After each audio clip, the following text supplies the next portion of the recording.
심으로 5월 네 번째 주일 예배로 하나님 앞에 영광 돌리겠습니다.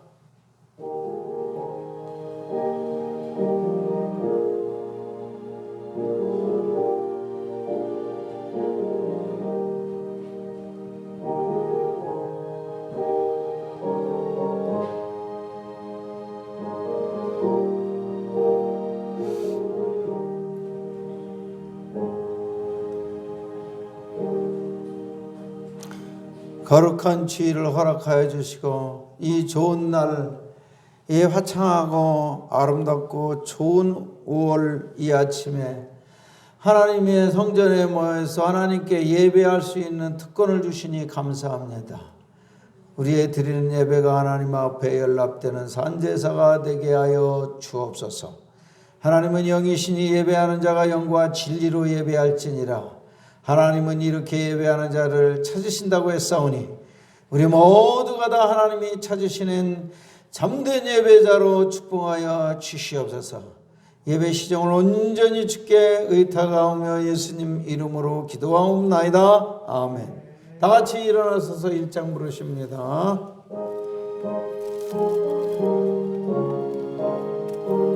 만복의 근원 하나님, 만복의 근원 하나님, 온 백성 찬송 드리고 온 백성 찬송 드리. 저 천사여 찬송하세, 저 천사여 찬송. 찬송 성부 성자 성령, 찬송 성부 성자 성령. 아멘. 아멘.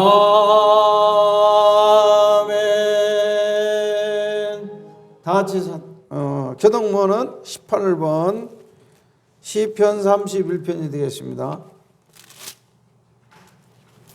18번 시편 31편. 제가 먼저 읽습니다. 여호와여, 내가 주께 피하오니 나를 영원히 부끄럽게 하지 마시고 죄의 공의로 나를 건지소서. 내게 귀를 기울여 속히 건지시고 내게 견고한 바위와 원하는 산성이 되소서. 주는 나의 반석과 산성이시니 그러므로 주의 이름을 생각하셔서 나를 인도하시고 지도하소서. 그들이 나를 위하여 힘들이 친 그물에서 빼내소서. 주는 나의 산성이시니이다. 내가 나의 영을 주의 손에 부탁하나이다. 진리의 하나님 여호와여, 나를 속량하셨나이다. 내가 허탄한 곳을 숭상하는 자들을 미워하고 여호와를 의지하나이다. 내가 주의 인자하심을 기뻐하며 즐거워할 것은 주께서 나의 고난을 보시고 환난 중에 있는 내 영혼을 아셨으며 나를 원수의 수중에 가두지 아니하셨고 내 발을 넓은 곳에 세우셨음이니이다. 아멘. 사도신경으로 신앙을 고백하겠습니다. 전능하사 천지를 만드신 하나님 아버지를 내가 믿사오며 그 외아들 우리 주 예수 그리스도를 믿사오니 이는 성령으로 잉태하사 동정녀 마리아에게 나시고 본디오 빌라도에게 고난을 받으사 십자가에 못 박혀 죽으시고 장사한 지 사흘 만에 죽은 자 가운데서 다시 살아나시며 하늘에 오르사 전능하신 하나님 우편에 앉아 계시다가 저리로서 산자와 죽은 자를 심판하러 오시리라. 성령을 믿사오며 거룩한 공회와 성도가 서로 교통하는 것과 죄를 사하여 주시는 것과 몸이 다시 사는 것과 영원히 사는 것을 믿사옵나이다. 아멘. 시간에는 그 자리에 앉으셔서 찬송가 11장 부르신 후에 김충진 집사님이 기도합니다.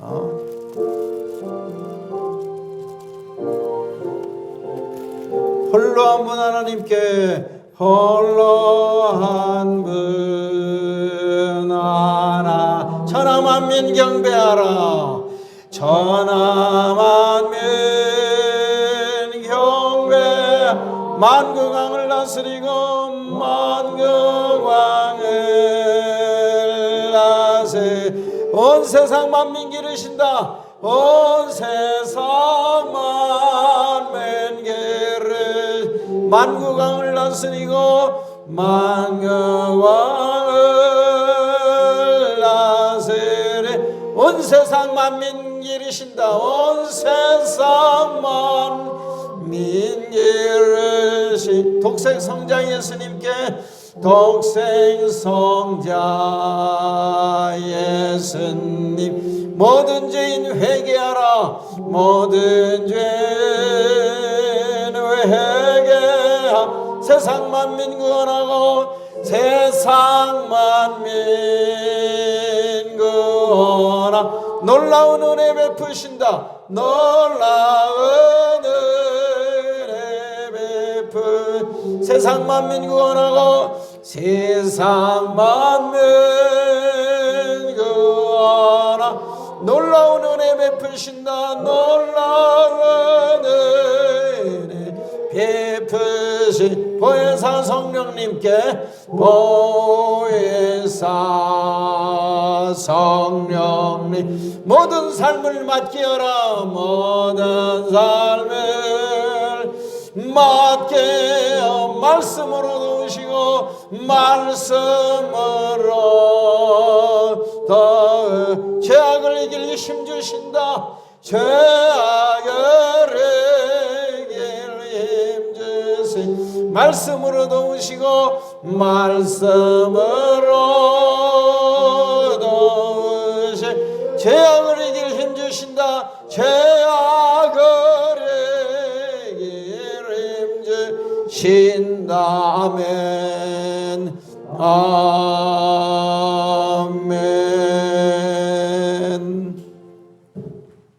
찬양받기에 합당하신 하나님 아버지, 주님의 은혜와 사랑의 찬송과 감사와 영광을 높이 올려드립니다. 보잘것없는 죄인된 우리를 사랑하사 구원하여 주시고 주님의 자녀 삼아주심에 너무 감사드립니다. 날마다의 삶 속에서 주님의 크신 은혜 잊지 않고 할 수 있도록 도와주시옵소서. 우리들은 나약하고 연약하여 삶 가운데서 잠깐 동안 마귀의 속아 넘어지고 하나님 마음을 아프게 하는 철없는 행동들도 할 때가 많았습니다. 주님, 연약한 우리를 붙드시고 예수님 마음 가지고 살며 하나님을 기쁘시게 하는 성도가 되도록 인도하여 주시옵소서. 날마다 성령 충만하여 하나님과 동행하게 하시고 예수님을 닮아 작은 예수의 삶을 살아가는 저희가 될 수 있도록 인도하여 주시옵소서.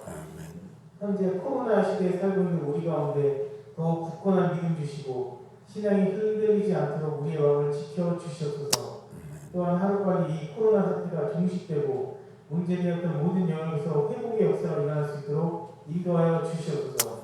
특별히 수많은 교회들이 문을 닫는 안타까운 일도 발생했는데 이 땅의 교회가 속히 회복되고 부흥의 역사가 다시금 한국교회에 일어날 수 있도록 함께하여 주시옵소서. 하나님 아버지, 현재 우리나라는 정치적으로 많은 혼란 가운데 있습니다.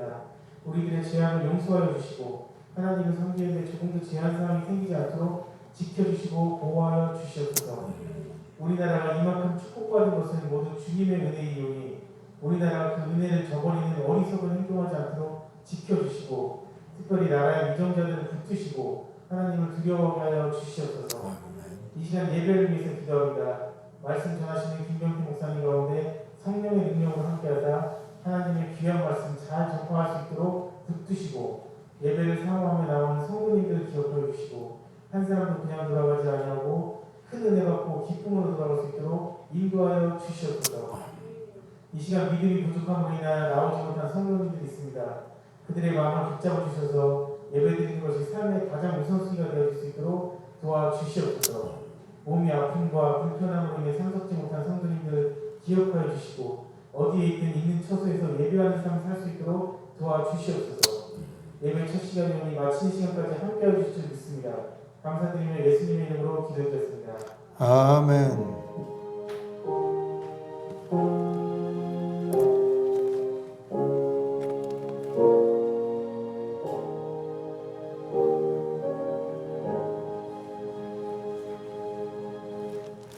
오늘 주신 하나님의 말씀은요, 구약성경 미가서 6장 6절에서 8절입니다. 미가서 6장은 구약성경 1296페이지에 있습니다.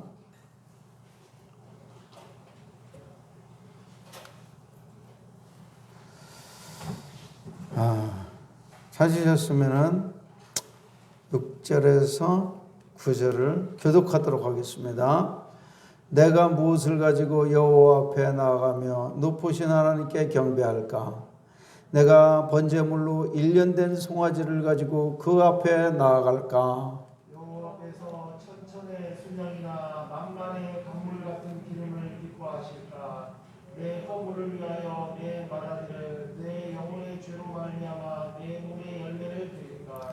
사람아, 주께서 선한 것이 무엇임을 내게 보이셨나니 여호와께서 내게 구하시는 것은 오직 정의를 행하며 인자를 사랑하며 겸손하게 내 하나님과 함께 행하는 것이 아니냐. 구절을 다 같이 한번 다 읽겠습니다. 8절인가? 8절입니다. 시작. 사람아, 주께서 선한 것이 무엇임을 내게 보이셨나니 여호와께서 내게 구하시는 것은 오직 정의를 행하며 인자를 사랑하며 겸손하게 내 하나님과 함께하는 것이 아니냐. 아멘. 오늘 김하나 집사님이 특성합니다. 이 순서를 내가 잘못 적은 것 같습니다.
아멘. 자, 오늘 설교의 제목은 주보는 간단하게 됐지만은 풀로 읽으면 하나님이 구하시는 선한 삶. 따라서 봅니다. 하나님이 구하시는 선한 삶. 하나님이 구하시는 선한 삶. 그런 제목이 되겠습니다. 지난주에 결석한 사람들이 많았습니다. 오늘 한번 복습하며 되새김 하도록 하겠습니다. 지난주에 설교 주보를 보시면은 길 대신 예수님, 어떤 제아는 목사님이 지난주 설교를 유튜브로 보고서 굉장히 큰 은혜를 받았다고 합니다. 여러분은 은혜가 되는지 안 되는지 모르겠지만 내가 잘 아는 존경하는 목사님이 유튜브 내 설교 듣고 굉장히 큰 은혜를 받았다고 그래요. 여러분들도 좀 그런 은혜, 사모하면 은혜를 받습니다. 자, 지난주 설교 요한복음 14장 6절이 본문이 되겠습니다. 서론을 다 같이 읽습니다. 시작. 세상에 여러 종류의 길이 있지만 천국 가는 길은 가장 중요한 길입니다. 예수께서는 단호한 말씀으로 그 길은 바로 예수 자신이라고 말씀하십니다. 1번, 예수님은 성도들이 따라가야 할 길입니다. 본문에서 예수님은 내가 곧 길이요 나로 말미암지 않고는 아버지께로 올 자가 없느니라. 천국 가는 길인 예수님은 또한 좁은 길이라고 하십니다. 마태복음 7장 13절 14절을 보면 좁은 문으로 들어가라. 멸망으로 인도하는 문은 크고 그 길이 넓어 그리로 들어가는 자가 많고 생명으로 인도하는 문은 좁고 그 길이 협착하여 찾는 이가 적음이라. 예수님은 천국 가는 길이 결코 쉽지 않고 어렵고 힘들고 불편한 길이라 하십니다. 그러나 예수님이 함께 하시면 그 길이 힘들지만 행복하고 즐거운 길이 될 수 있는 것입니다. 그 길이 영생의 축복이 있기 때문인 것입니다. 큰 두 번째, 길이신 예수님은 말씀 따라가는 길입니다. 주님도 아버지 말씀만 따라가듯이 또 주님의 말씀만 따라가는 것입니다. 우리가 주님의 택한 양이라면 주님의 음성을 듣고 그 음성을 따라가게 되어 있는 것입니다. 길 대신 예수님은 성도들을 어떻게 인도하실까요? 작은 첫 번째, 여러 가지 갈림길에서 분별하여 바른 길로 인도하십니다. 이사야 30장 21절에 보니까 너희가 오른쪽으로 치우치든지 왼쪽으로 치우치든지 내 뒤에서 말소리가 들려 이르기를 이것이 바른 길이니 너희는 이리로 가라 할 것이며. 작은 두 번째입니다. 길이 막히면 길 대신 주님은 길을 만들어서 가게 하십니다.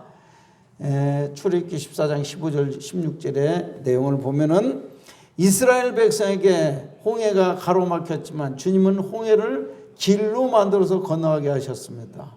세 번째입니다. 아브라함은 길 대신 주님의 말씀만 따라가다가 가나안까지 가게 되었습니다. 결론입니다. 길 대신 예수님은 오늘도 말씀으로 인도해 주십니다. 그 길은 힘들지만 예수님이 함께 하심으로 행복한 길입니다. 그 길도 항상 주님의 말씀만 따라가는 천국 길입니다. 갈림길에서는 바른 길을 선택하는 말씀을 주시고 막힌 길에서는 길을 만드는 말씀으로 인도해 주십니다. 아브라함은 길 대신 주님의 말씀 따라 가나안 땅까지 도착했듯이 우리는 길 대신 주님의 말씀만 따라가다 보면 어느새 천국에 도달하게 될 것입니다. 아멘. 자, 오늘의 설교 제목은 아까 뭐라고 했습니까? 기억나시나요? 하나님이 구하시는 무슨 삶이요? 선한 삶이라고 그랬습니다. 선한 삶. 하나님이 구하시는 선한 삶. 자, 사람은 하나님께서 창조하신 피조물 중에 가장 존귀하게 창조된 최고의 걸작품이라고 할 수 있습니다. 사람이 존귀한 이유는 무엇일까요? 사람이 동물보다도 지능이 뛰어나서 존귀하다고 그럴까요? 사람은 동물들이 사용하지 않는 말과 언어를 갖고 있기 때문에 존귀하다고 그럴까요? 사람이 동물들이 사용 못하는 이 도구를 사용할 수 있기 때문에 사람이 존귀하다고 그럴까요? 그렇지는 않습니다. 사람이 존귀한 이유는 하나님의 형상을 따라 창조되었기 때문에 사람은 존귀한 존재다. 그렇게 말하는 것입니다. 자, 하나님의 성품이 하나님의 형상 속에 있는 것입니다. 그 하나님의 성품 중에 어떤 성품이 있느냐면 선한 성품이 있습니다. 그래서 하나님은 선하시다고 노래합니다. 하나님은 선하신 하나님입니다. 좋으신 하나님입니다. 우리 그 찬송 한번 1절만 부르겠습니다. 시작. 좋으신 하나님, 좋으신 하나님, 참 좋으신 나의 하나님. 선하신 하나님, 선하신 하나님, 선하신 하나님, 참 좋으신 나의 하나님. 사람이 왜 존귀하냐? 하나님의 형상을 따라서 선한 성품을 받았기 때문에, 그래서 사람을 존귀한 존재라고 말하는 것입니다. 하나님께서는 그렇기 때문에 인간에게 무엇을 요구하시냐? 선한 삶을 요구하시는 거예요. 선한 삶을 요구하시는 것입니다. 자, 선한 삶이란 어떤 삶을 의미하는 말일까? 자, 그러면 첫 번째 선하다는 말의 뜻부터 한번 따져보도록 하겠습니다. 선하다는 말의 국어사전의 뜻은 올바르고 착하여 도덕적인 기준에 맞는 삶을 선한 삶이라고 합니다. 그러니까 도덕적인 삶을 선한 삶이다. 그 다음에 두 번째 의미는 도덕적인 생활의 최고 이상이라 그렇게 설명해 놓고 있습니다. 도덕적인 삶의 최고 이상이 선한 삶이다. 선이다. 그렇게 말하고 있습니다. 그러나 성경에서 말하는 선은 이 세상에서 말하는 그런 선과 기준이 다릅니다. 하나님이 말하는 선한 삶은 뭐냐? 오늘 본문에서 미가 선지자는 말하기를 내가 어떻게 해야 하나님을 기쁘시게 할까를 고민하고 있습니다. 어떻게 하면 내가 하나님을 기쁘시게 할까? 내가 번제물로 1년 된 송아지를 가지고 하나님 앞에 제사를 드리면 하나님께서 기뻐하실까? 천천순양이나 만만의 강물 같은 많은 향기로운 기름으로 제사를 드리면 하나님이 기뻐하실까? 아니면 내 맏아들을 제물로 드리면 하나님께 기뻐하실까? 그렇게 고민을 한다고 그랬습니다. 그래서 선지자 미가의 고민은 하나님을 기뻐하는 일이 바로 선한 일이라고 곧장 연결해서 나오고 있습니다.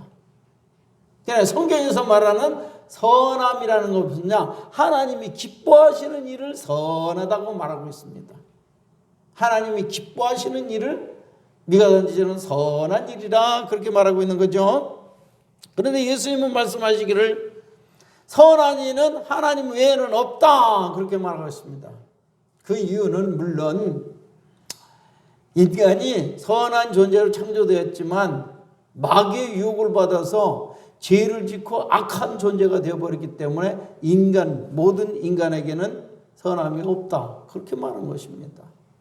하나님 외에는 선한 이가 없는 이유는 인간이 마귀에게 속아서 죄를 범했기 때문에, 타락했기 때문에 선하지 않고 악하게 되었다는 말인 것입니다. 그러나 하나님께서는 여전히 선한 존재로 창조하신 인간에게 뭘 요구하시느냐? 나는 너희들에게 선한 삶을 요구한다. 그렇게 말씀하고 계시는 것입니다. 여전히 선한 삶을 요구하고 계시는 것이죠. 자, 그러면은 하나님이 구하시는 이 선한 삶을 8절에 보면 정확하게 나타나 있습니다. 8절에 보면 사람아 주께서 선한 것이 무엇임을 보이셨나니 그렇게 말하고 있습니다. 그런데 그걸 더 정확하게 다시 번역하면 오 사람아 오멘 그렇게 말하고 있습니다. 오 내가 창조한 걸작품인 나의 걸작품인 사람아 감탄을 하면서 사람을 부르십니다. 누가? 하나님이 사람을 부를 때 감탄을 하셔. 자기가 만들 걸작품 중에서 가장 훌륭한 작품이기 때문에 사람을 부를 때 오 사람이여 그렇게 말하고 있습니다. 내가 창조한 걸작품인 나의 형상대로 창조된 나의 사랑하는 사람아, 그런 뜻입니다.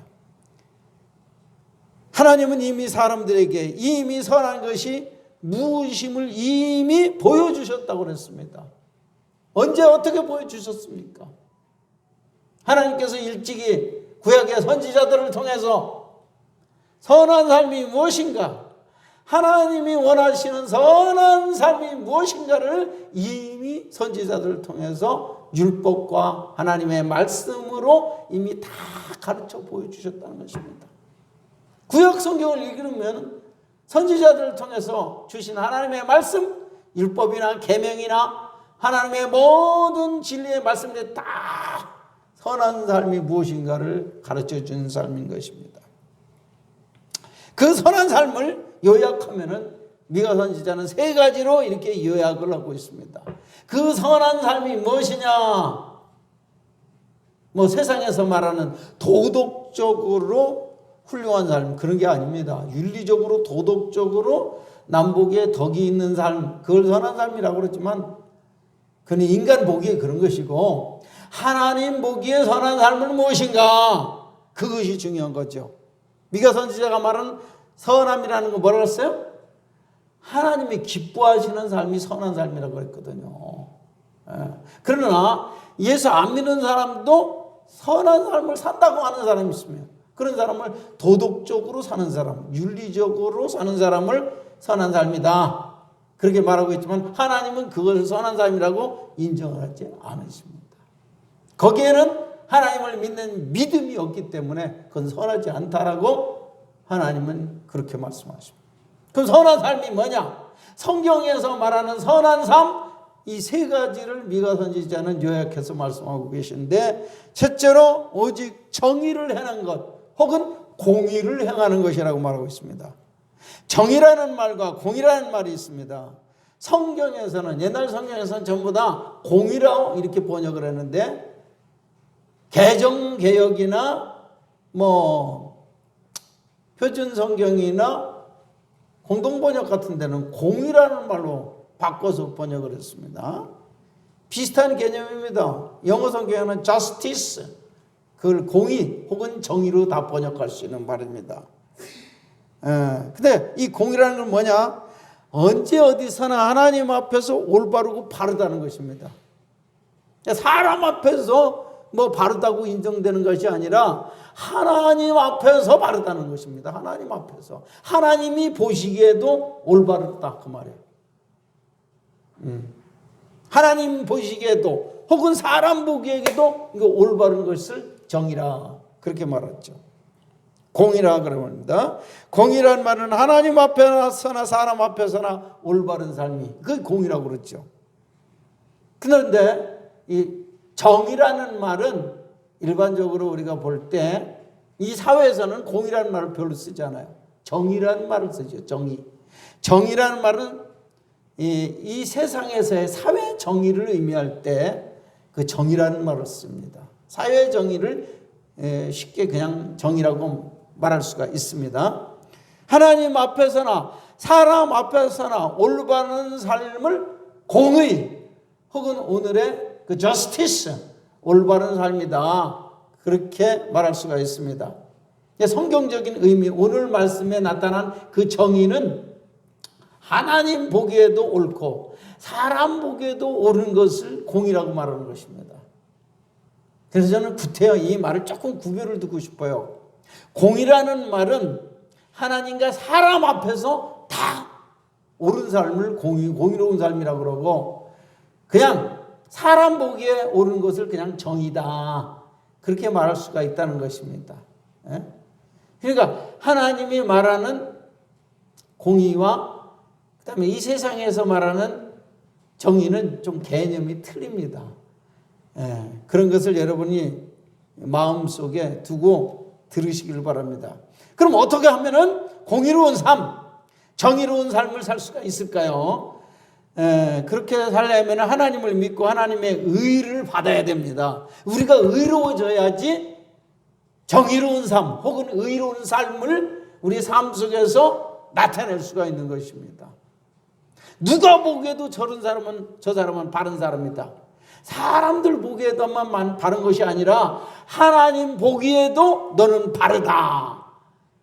그런 사람은 어떤 사람일까요? 율법과 계명에 올바로 충실한 사람을 그걸 공의로운 사람이다. 그렇게 말할 수가 있겠죠. 그걸 공의로운 삶 이렇게 말할 수가 있겠죠. 그러니까 율법과 계명에는 두 가지로 나눌 수가 있겠죠. 하나는 하나님을 사랑하라는 계명이 있습니다. 10계명으로 하면 1계명에서 4계명까지는 하나님을 사랑하는 계명이고, 그 다음에 5계명에서 10계명 마지막 10번째 계명은 사람을 사랑하라는 계명입니다.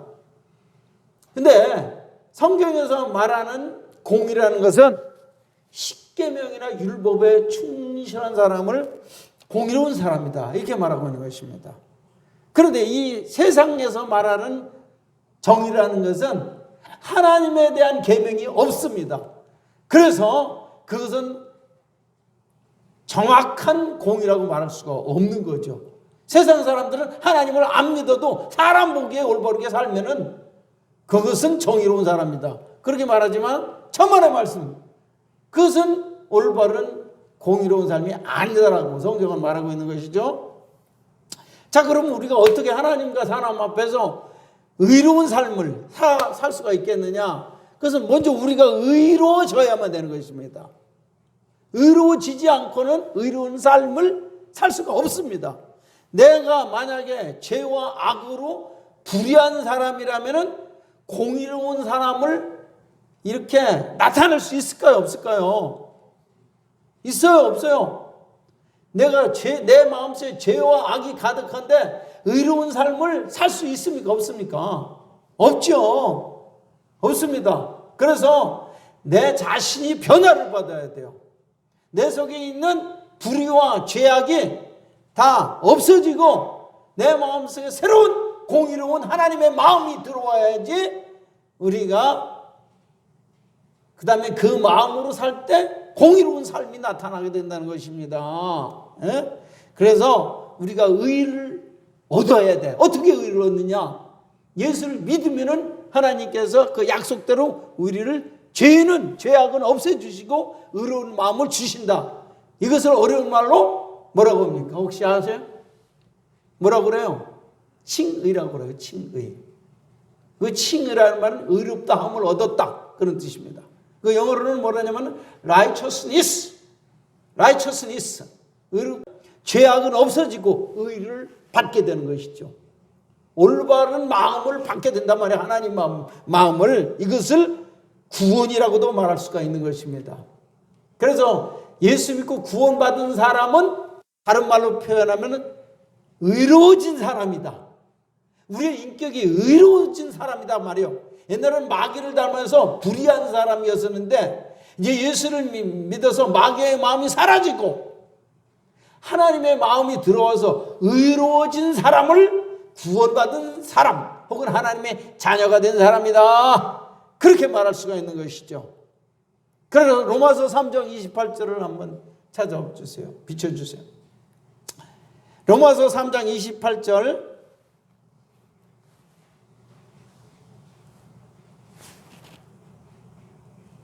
로마서 3장 28절 시작. 그러므로 사람이 의롭다 함을 얻는 것은 율법의 행위에서 있지 않고 믿음으로 되는 줄 우리가 인정하노라. 그러니까 우리가 의로워지는 방법, 다시 말하면 구원받는 방법, 하나님의 자녀가 되는 방법이 뭐냐? 율법을 우리 노력으로 지켜서 의로워지는 게 아니라 그렇게 될 수가 없습니다. 우리 자신이 불의한 사람이기 때문에 의로운 율법을 지킬 수가 없어요. 그건 불가능한 방법이에요. 그럼 어떻게 우리가 의로워지느냐?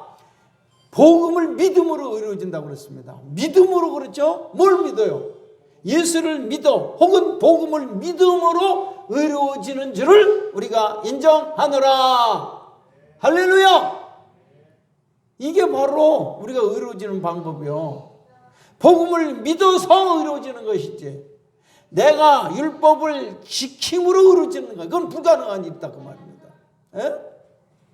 예수를 믿는다 혹은 복음을 믿어서 하나님이 우리를 의롭게 만들어 주시는 거예요. 그래서 그때부터 우리가 바로 이제부터 의로운 사람이 되는 거예요. 의로운 마음이 들어왔다 이 말이야. 의로워졌기 때문에 이제는 의로운 삶을 나타낼 수가 있다는 것입니다. 이해가 되십니까? 이 사회에 훌륭한 정치가도 많고 훌륭한 윤리학자 도덕군자도 많은데 왜 이 세상은 공의롭지 못하고 불의하고 여기저기서 말이죠 불평 불만이 이 땅이 이렇게 악하고 불의하고 불만이 많습니까?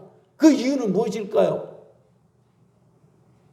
오늘 제가 말씀드린 대로 이 세상에 복음이 없기 때문에 그런 거예요. 이 말을 다른 표현으로 하면 뭐예요? 이 땅에 예수가 없기 때문에 이 땅에 공의가 사라진 것입니다. 사람들이 얼마나 지금도 요즘에 제일 문제가 되는 것이 부동산 그 문제죠. 그러니까 정권을 잡은 사람들이 자기만을 유익하게 그렇게 정치를 한단 말이에요. 장인애들은 좋은 아파트 좋은 땅을 사가지고 이렇게 아주 비싼 그 부동산을 만들어 놓고 자기 편이 아닌 사람들은 사지도 못하게 만들어요.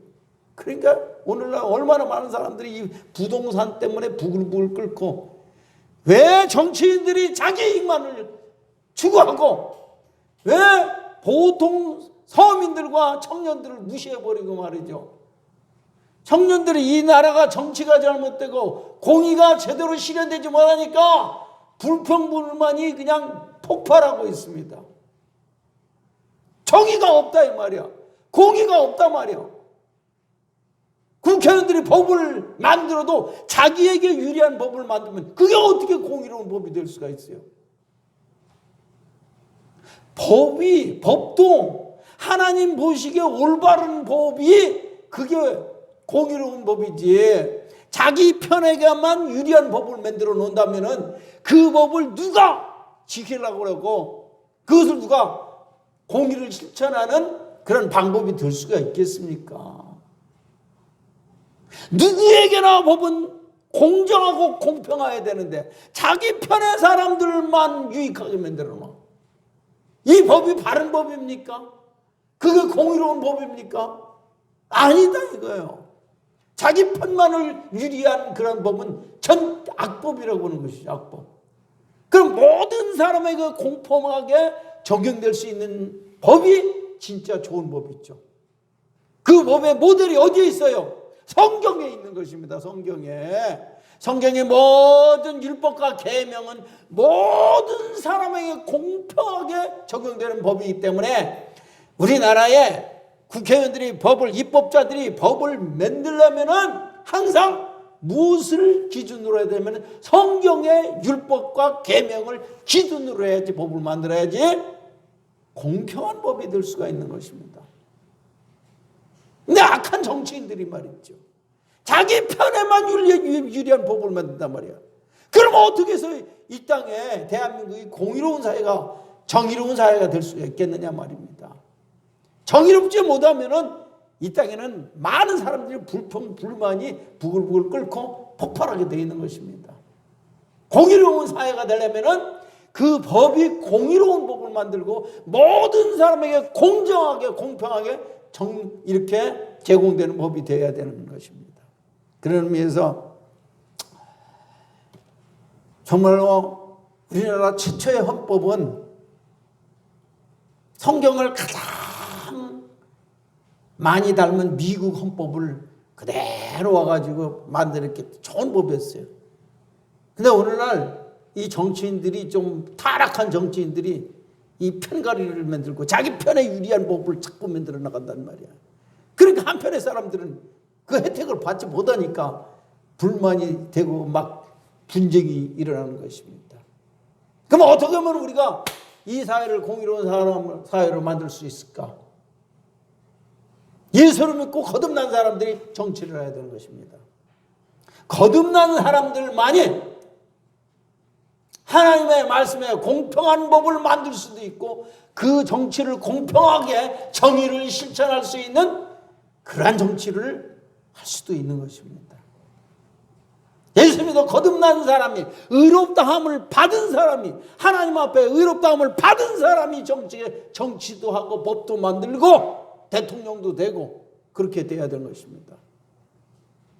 그런데 거듭나지 못한 마귀의 사람들이 정치도 하고 법을 만드니 그 법이 어떻게 완전하겠어요? 그러니까 어떤 한 사람에게는 유익하지만 더 대다수의 사람들에게는 불이익을 도라는 법과 정치를 하고 있으니 그래서 이 사회가 불안전한 것입니다. 공의로운 사회가 이루어지려면 거듭난 그리스도인들이 대통령이 돼야 돼요. 거듭난 그리스도인이 정치를 해야 돼요. 거듭난 그리스도인들이 국회에 들어가서 법을 만들어야 돼요. 그럴 때 이 사회가, 이 나라가 공의로운 나라, 공의로운 사회가 이루어질 수 있습니다. 두 번째, 선한 삶이란 어떤 삶이냐? 인자를 사랑하는 것이 하나님이 구하시는 선한 삶이라고 말하고 있습니다. 인자라는 말은 영어로 말하면 mercy, 이 mercy를 번역하면 긍휼이라는 말입니다. 긍휼. 이 긍휼로 번역이 될 수도 있습니다. 히브리어로는 이 인자, 긍휼을 헤세드 그렇게 말하고, 헬라어로는 아가페 하나님의 사랑을 아가페라고 그래요. 그러니까 인자나 긍휼이나 하나님의 사랑이나 같은 말이라고 볼 수가 있을 것입니다.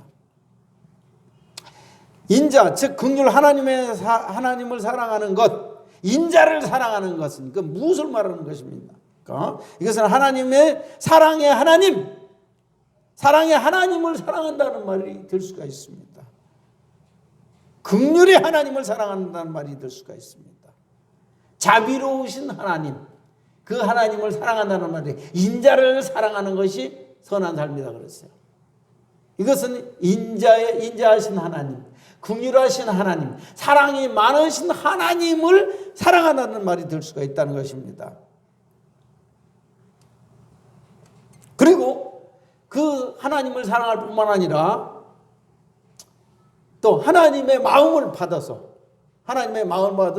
남에게도 이 긍휼과 인자를 베푸는 삶, 그것을 선한 삶이다, 그렇게 말할 수가 있겠죠.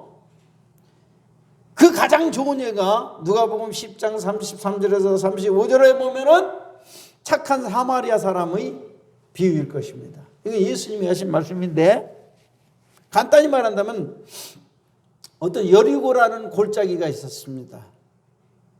아마도 이게 밤에 이 골짜기를 지나가게 됐던 모양이죠. 이스라엘 사람인데 그 골짜기를 지나가다가 강도를 만났습니다.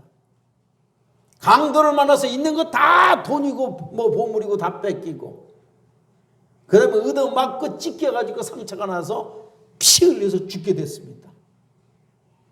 그래서 이제 거기서 쓰러져 피 흘리고 신음하고 있는데 그 길로 제사장이 지나갔습니다. 제사장이 오늘날로 말하면 목사님 비슷한 사람들인 것입니다. 성직자예요, 성직자. 근데 이걸 보고 깜짝 놀라고, 아이 강도 만난 사람이구나. 아이쿠, 나도 또 강도를 만날라. 그거 돌보지 않고 얼른 도망가. 거기서 피해버렸습니다. 그 다음에 또 레위인이 또 지나갔어요. 성전에서 교회 일을 보는 사람이에요. 요즘 말하면 교회에 뭐 사무원쯤 된다고 말할까요? 전도사쯤 된다고 말할까요? 그 레위인이시죠. 어이쿠, 깜짝 놀라가지고 그 사람 구할 생각은 안 하고 어떻게? 아이고, 나도 강도 만날라 하고 얼른 도망가 버렸어요. 그런데 이스라엘 사람들이 가장 싫어하고 멸시하는 사마리아 지방 사람이 거길 지나가게 됐습니다. 근데 사마리아 사람이 그걸 보더니 아이고, 이거 큰일 났구나 하면서 그 사람을 얼른 들어서 자기가 끌고 온 나귀에다가 실어가지고 여관으로 데리고 갔습니다. 그래서 약을 발라주고 치료해주고 그 다음에 살려놨습니다. 그리고 여관주에게 갈 때 뭐라 그러면은 이 사람이 뭐 약값이 더 들고 그러면은 내가 다시 올 때 그 약값을 다 치러줄 테니까 이 사람들 다 치료하고 건강하게 만들어 주세요. 부탁하고 갔습니다. 제가 예수님은 말합니다. 유대인들에게 너희들은 어떤 사람이 선한 사람이라고 생각하느냐? 자비를 베푼 자니이다. 그랬습니다. 자, 사마리아 사람 입장에서 보면은요, 자기들을 무시하는 유대인이란 말이에요. 그 지금 강도 만나서 쓰러진 피 흘려 죽어가는 사람이 자기 원수였어요. 원수. 자기를 제일 싫어하는 유대인이었습니다. 근데 그걸 따지지 않았다 그 말이에요.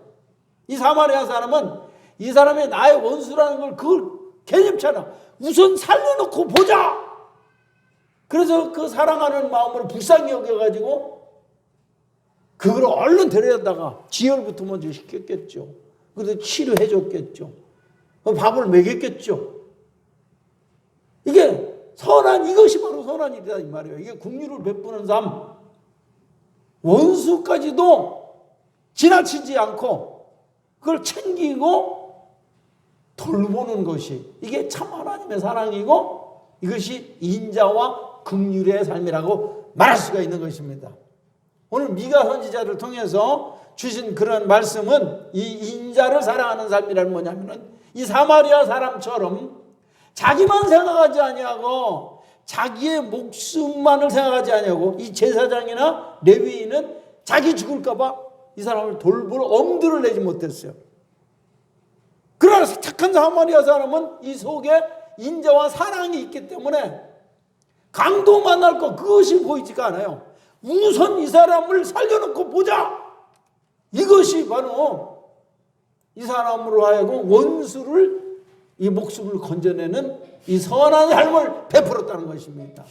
이것이 하나님께서 원하시는 구하시는 선한 삶이라고 미가 선지자를 통해서 말씀하고 있는 것입니다. 그럼 어떻게 이런 긍휼한 삶을 살 수 있을까요? 마찬가지로 원리는 똑같습니다.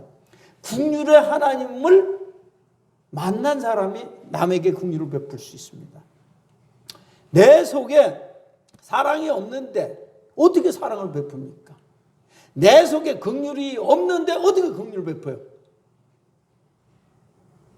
제사장이나 레위인이라 할지라도 요즘 말하면 목사나 전도사라 할지라도 하나님의 사랑이 없으면은 남을 도울 수가 없는 거예요. 착한 일을 할 수가 없는 거예요. 사랑을 베풀 수가 없는 거예요. 어떤 사람만 이렇게 긍휼과 참사랑을 베풀 수 있는 거예요? 사랑을 받은 사람만 남에게 사랑을 베풀 수 있는 겁니다. 그럼 어떻게 사랑을 받아요? 아까 첫 번째 대지하고 똑같습니다. 복음을 믿으면은 구원받아서 의로워질 뿐만 아니라 하나님의 사랑의 마음을 받게 되는 거예요. 그 긍휼의 마음을 받게 되면 내가 하나님께 받았기 때문에 나도 남에게 그 긍휼을 베풀 수가 있는 것입니다. 할렐루야! 이것이 하나님이 구하시는 두 번째 선한 삶이라는 것입니다. 세 번째입니다. 세 번째는 하나님이 구하시는 선한 삶은 뭐냐? 겸손하게 하나님과 동행하는 삶이라고 그랬습니다. 겸손하게 하나님과 동행하는 삶을 바로 선한 삶이라고 그랬습니다. 자, 하나님과 동행하는 삶이란 뭔 거예요? 하나님과 친밀하게 산다 그 말이야. 그러니까 아내와 남편이 친밀한 관계 속에서 살듯이, 그러니까 아버지와 아들, 딸들이 친밀한 관계 속에서 살듯이 친구들이 아무런 비밀이 없고 격의가 없이 친밀하게 대화를 하고 삶을 나눌 수 있듯이 이렇게 하나님과도 친구처럼 혹은 부자지간처럼 혹은 남편과 아내처럼 친밀하게 사는, 하나님과 그렇게 친밀하게 사는 삶을 하나님과 동행한다, 그렇게 말할 수가 있는 것이죠. 여러분, 하나님과 동행하십니까? 하나님과 동행하는 것이 바로 구원받은 사람만 그렇게 살 수가 있는 거예요. 어떻게? 구원받지 못한 사람은 마음속에 하나님이 없어요. 예수님이 없는 사람은 하나님과 동행할래야 할 수가 없죠. 하나님을 생각한다고 그것이 동행이 됩니까? 하나님을 모셔드려야 되죠. 예수님을 내 마음속에 구주로 모셔드릴 때 예수님 내 마음속에 들어오셔서 나와 함께 동행할 수가 있는 거 아니겠습니까? 그러니까 동행하려면 뭐부터 해야 돼? 예수님을 믿고 믿음으로 영접을 해야 돼요. 요한복음 1장 12절 뭐라고 그랬습니까? 영접하는 자, 곧 그 이름을 믿는 자들을 거듭나서 하나님의 자녀로 거듭나게 된다고 말씀하고 있습니다. 또 예수님은 이 거듭난 사람을 뭐라고 칭해 주십니까? 너는 나의 자녀다라고 성령이 확신을 시켜 주십니다.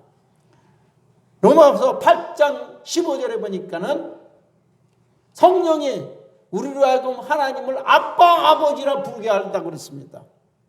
하나님은 나의 친아버지가 되셨다라고 거듭난 사람에게 성령이 내 안에 계신 성령이 하나님은 너의 친아버지라고 가르쳐 주신다는 것입니다.